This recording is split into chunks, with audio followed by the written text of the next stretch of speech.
Haleluya, saudara, shalom, selamat pagi.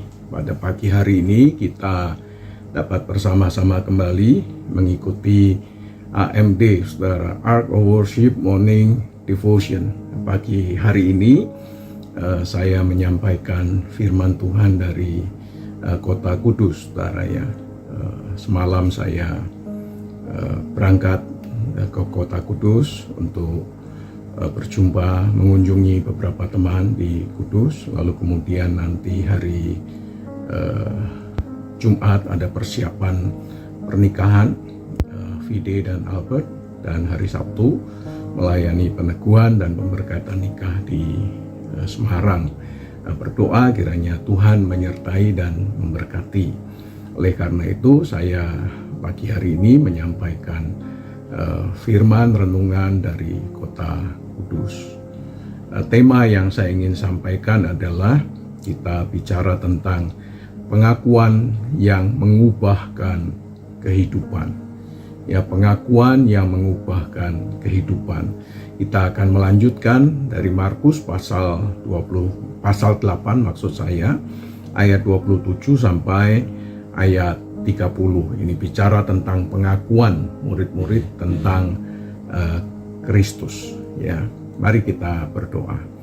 Bapa yang baik yang kami kenal di dalam nama Tuhan Yesus, kami bersyukur, terima kasih untuk pagi hari ini kami dapat mengikuti AMD, Ark of Worship Morning Devotion. Dan kiranya Tuhan memberkati agar firman yang kami dengar, yang kami renungkan bersama ini menjadi berkat bagi setiap kami. Kami menyerahkan AMD ini di dalam nama Tuhan Yesus Kristus. Haleluya. Amin. Puji Tuhan. Saudara, Markus 8 ayat 27 sampai 30 berkata demikian. Kemudian Yesus beserta murid-muridnya berangkat ke kampung-kampung di sekitar Kaisarea Filipi. Sekarang mereka ada di Kaisarea Filipi. Kaisarea Filipi itu ada di utara ya, saudara ya, ada di utara Danau Galilea ya, menuju ke Gunung Hermon. Kaisarea Filipi. Ada Kaisarea Filipi, tapi juga ada Kaisarea yang di tempat lain. Jadi ada dua Kaisarea, saudara ya. Ya, di Kaisarea yang satu itu ada Kolosium ya, tempat gladiator, dan juga podium. Saudara, kalau saudara menyanyi di sana suaranya menggema, saudara. Wah, akustiknya luar biasa sekali. Nah, di tengah jalan ia bertanya kepada murid-muridnya, kata orang, siapakah aku ini? Kalau saudara ingin mengenal tempat lebih pasti, ini adalah Kaisarea Filipi yang di dekat sumber mata air Banias, saudara ya. Jadi sumber mata air Banias, sumber mata air yang mengalirkan air ke Danau Galilea. Ini Kaisarea Filipi yang di sana. Jawab mereka, ada yang mengatakan Yohanes Pembaptis, ada juga yang mengatakan Elia, ada pula yang mengatakan seorang dari para nabi. Ia bertanya kepada mereka, tetapi apa katamu, siapakah aku ini? Maka jawab Petrus, engkau adalah Mesias. Lalu Yesus melarang mereka dengan keras, supaya jangan memberitahukan kepada siapapun tentang dia. Saudara, hal yang pertama yang kita bisa pelajari pada bagian ini, ayat 27 sampai 28. Yesus bertanya, apa kata orang? Ya, ini Yesus ingin mendengarkan opini orang lain tentang dirinya. Sekali lagi lokasinya adalah Kaisarea Filipi, ya, satu daerah yang dipenuhi dengan penyembahan berhala dan yang tidak mengenal Allah. Yesus bertanya dengan pertanyaan umum. Kata orang, menurut opini orang, pendapat orang, menurut pemikiran orang, bisik-bisik orang tentang dirinya, siapakah aku ini? Maka murid-murid yang sudah mendengar dari kata orang, bisik-bisik, gosip dari kebanyakan orang tentang Kristus, maka mereka menjawab bahwa menurut orang kau adalah Yohanes Pembaptis, menurut orang kau adalah Elia, menurut orang kau adalah nabi yang lainnya begitu. Nah, banyak orang itu punya opini, saudara, tentang Yesus. Banyak orang pada masa itu dari kelompok kecil, kelompok menengah, kelompok besar, mereka punya opini tentang Yesus. Mereka bahkan punya opini selain Yohanes, Elia, dan nabi-nabi lain. Mereka juga punya opini bahwa Yesus itu guru moral, guru yang mengajarkan moralitas. Oleh karena itulah agama itu ditengarai sebagai ajaran yang penuh atau syarat dengan moral kehidupan. Ada yang mengatakan tentang tokoh sejarah dan sebagainya. Yesus adalah tokoh sejarah, dan bahkan tidak jarang ada orang mengatakan Yesus adalah nabi. Memang Yesus pernah mengutip ketika dia sampai di Nazaret dan kemudian ditolak, maka dia katakan bahwa nabi tidak dihormati di tempat asalnya. Tetapi pendapat umum ini tidak cukup, saudara, untuk keselamatan. Pendapat umum ini tidak cukup memberi informasi tentang Yesus, tidak cukup memberikan gambaran tentang Yesus. Kenapa? Karena iman itu bukan sekedar informasi, tapi bicara tentang iman itu bicara tentang relasi, bicara tentang hubungan, bicara tentang keintiman dengan Yesus, pengenalan secara pribadi tentang Yesus. Oleh karena itu pendapat atau opini orang tentang Kristus itu tidak cukup untuk membangkitkan iman. Yang membangkitkan iman adalah relasi dengan Tuhan dan juga relasi dengan firman Tuhan. Itu sama sebetulnya seperti orang mengenal tokoh terkenal lewat media sosial. Tiba-tiba viral, tiba-tiba trending topik. Lalu kemudian orang tahu, oh si A, si B, si C ini sedang viral. Tetapi mengenal sebagai sahabat pribadi dalam kehidupan mereka itu satu hal yang berbeda. Oleh karena itu pengetahuan publik tentang Yesus itu tidaklah kuat, ya, atau teologi publik tentang Kristus itu tidak kuat. Ini sangat berbeda dari pengenalan pribadi kita dengan Kristus secara pribadi. Jadi opini tentang Kristus itu berbeda kalau kita mengenal secara pribadi. Nah, ayat yang ke-29 itu menggambarkan tentang pertanyaan Yesus kepada murid-muridnya. Kalau menurut kamu siapakah aku ini? Tadinya melihat opini publik atau teologi publik tentang Kristus, sekarang melihat opini dari orang yang dekat dengan dirinya tentang dia, orang-orang yang ada di sekitarnya. Yesus mempersempit fokusnya di sini, tetapi menurut kamu siapakah aku ini? Yesus tidak mengulang si A, si B, si C, tapi menurut kamu siapakah aku ini? Saudara, kalau kita renungkan pada bagian ini, maka kita bisa mengerti satu pertanyaan yang paling penting di dalam kehidupan kita dari setiap orang. Karena pertanyaan ini memaksa kita untuk membuat keputusan pribadi tentang Kristus di dalam kehidupan kita. Menurut kamu siapakah aku ini? Jadi ini bicara tentang pertanyaan yang paling penting dalam kehidupan kita secara pribadi, karena kita diminta untuk membuat pilihan. Apakah kamu punya pilihan seperti opini publik tentang Yesus, teologi publik tentang Yesus, ataukah kamu punya pilihan tersendiri tentang aku di dalam hidupmu, tentang aku bagi kamu, dan seterusnya.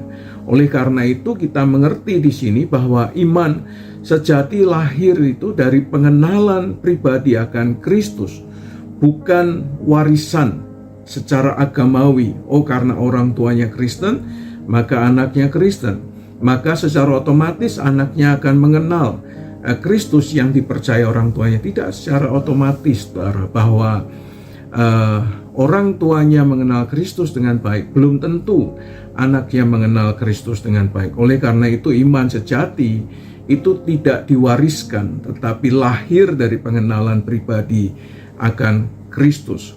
Kita tidak bisa mewarisi pengakuan iman dari orang lain. Oh, teologi publik mengatakan begini, lalu kemudian menjadi warisan iman bagi kita. Oh, orang tua kita mengatakan Kristus itu seperti ini. Oh, itu secara otomatis menjadi warisan iman bagi anaknya. Tidak, saudara.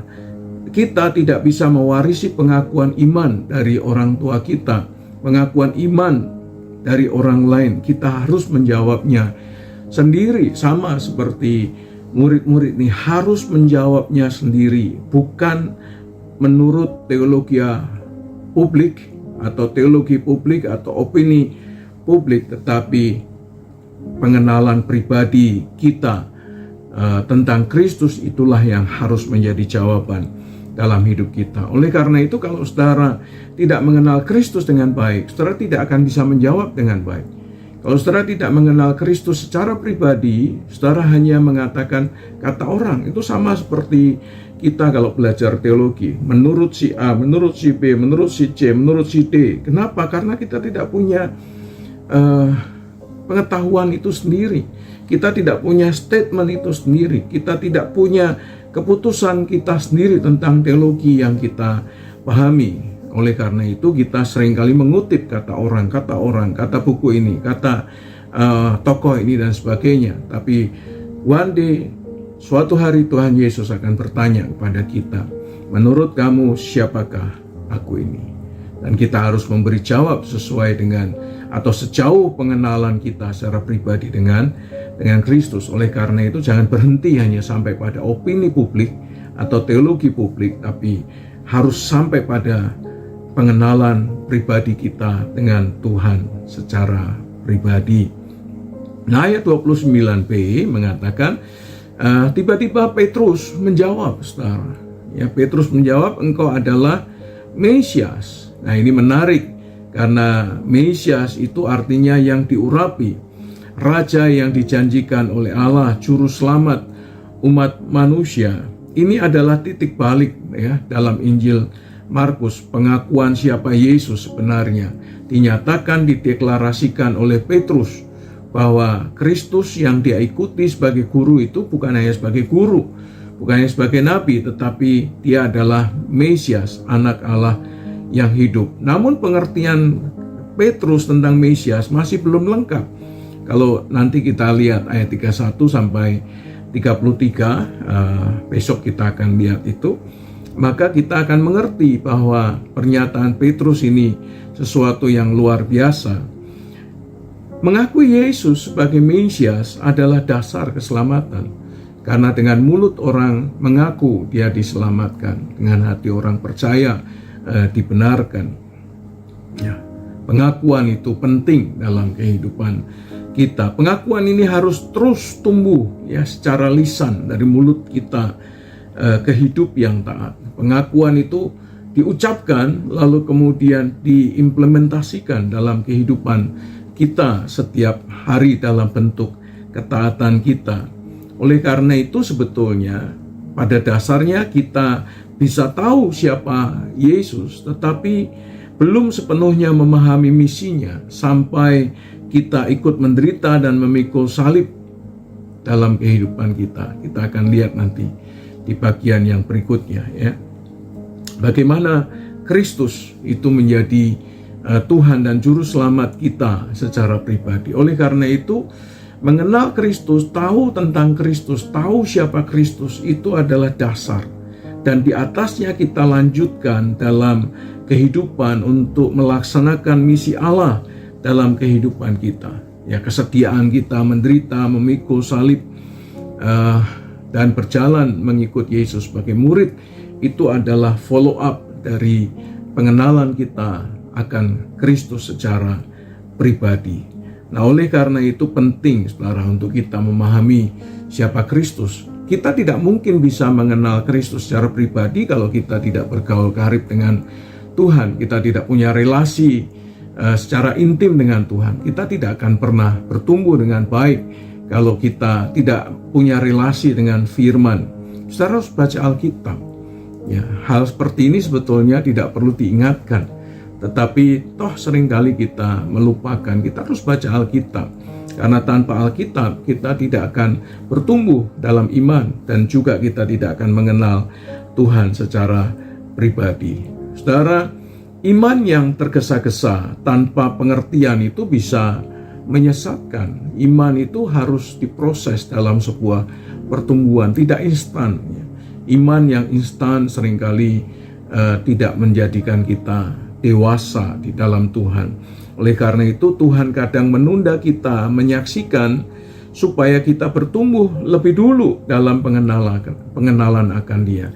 Kalau kita tumbuh mengenal Kristus secara pribadi, maka kita akan meningkat dalam pertumbuhan yang berikutnya. Saudara, Tuhan Yesus tidak bertanya siapa menurut orang-orang saja, tetapi Yesus juga bertanya siapa Kristus menurut kita, dan kita harus bisa menjawabnya dengan baik. Kalau kita tidak mengenal Dia, kita tidak bisa menjawab. Kita hanya bisa menjawab kata orang saja. Dan saya berdoa kiranya kita punya kemandirian untuk menjawab siapa Kristus bagi kehidupan saudara dan saya secara pribadi. Pertanyaan ini, siapa Yesus bagi saudara? Apakah saudara mengenal Kristus hanya menurut cerita tradisi dari banyak orang yang mengisahkannya, atau sudah mengalami pengenalan secara pribadi bahwa Dia adalah Mesias, Anak Allah yang hidup, yang diurapi Tuhan, Raja dan Juru Selamat dalam kehidupan saudara dan saya secara pribadi. Saya berdoa kita mengenal Kristus secara pribadi.